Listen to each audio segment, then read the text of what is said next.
Enero 31 ang deadline nga gihatag sa Visayan Electric Company aron mapasigan nila pagbalik ang tibok franchise area. Aminado silang subidahon pa kini apan ilang paningkamutan gyud ang pagkabot nini. Adunay live report si Nico Serino. Nico. Yes, Lan, sa mga nangutana kung kanus agyud mahibalik ang kuryente ubos sa Visayan Electric, doon na sila giset nga deadline ug target alang niini. Kapin usa ka semana sukad miigo ang bagyo, makita gihapon sa kadalanan ang kadaot nga gibilin sa mga poste sa kuryente nga nangatumba ug nangabali. Hinuon subsub na ang restoration efforts ug pag-ayo nga gihimo sa mga power utilities ug sa mga linemen nga taga-laing-laing lugar nga gipabiyahe sa Sugbo. Matud sa Visayan Electric, tagduha ka shifts ang gipatuman aron mapaspasan ang trabaho. Gipahibaw nila halos makumpleto na ang ilang mga priority areas nga sugan. Kadaghanan sa 32 ka mga ospital sa ilang franchise area, ingon man COVID vaccine storage sites ang na-energize na. Ubay-ubay nga water pumping stations ang nabalik na sab ang linya sa kuryente. Gihatag sa governor namo nga kuan. Priority. Yeah, sa priorities. And ang karon, as of karon, ang tanan nga mga city halls ug municipal halls na energized na pud namo.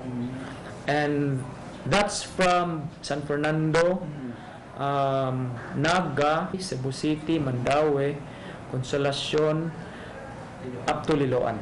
Ang kumpanya mi target nga maka-energize og 30% sa ilang mga kliyente sa pagtapos sa tuig. Sa Enero 10, 80% ang target sa kapin 400,000 nilang mga konsumidor ang gitinguha nga ma-restore. Samtang sa hinapos sa Enero, ang deadline nga gihatag nila nga 100% na ang masugan. Lisod man kuno nga target apan paningkamutan nila kini. Now, this is a very aggressive gyud nga kuan nga target, no? But we will really try to deliver this, no? Gamito na mo ang tanan namong resources, tanang tabang nga naabot diri sa amo para maka-achieve mi ani nga target.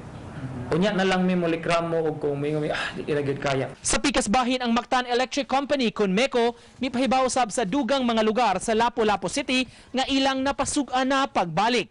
Kagahapong adlaw, lakip sa na-restore pagbalik ang ilang Tambuli feeder parte sa second bridge paingon sa pipila nila ka mga secondary transformers. May mga parte na sab sa ilang feeder 1 ug 2 nga na-restore na pagbalik ang kuryente.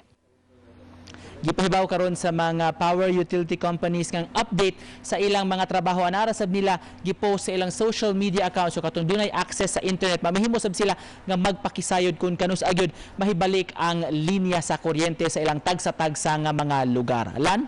Salamat Nico Serino.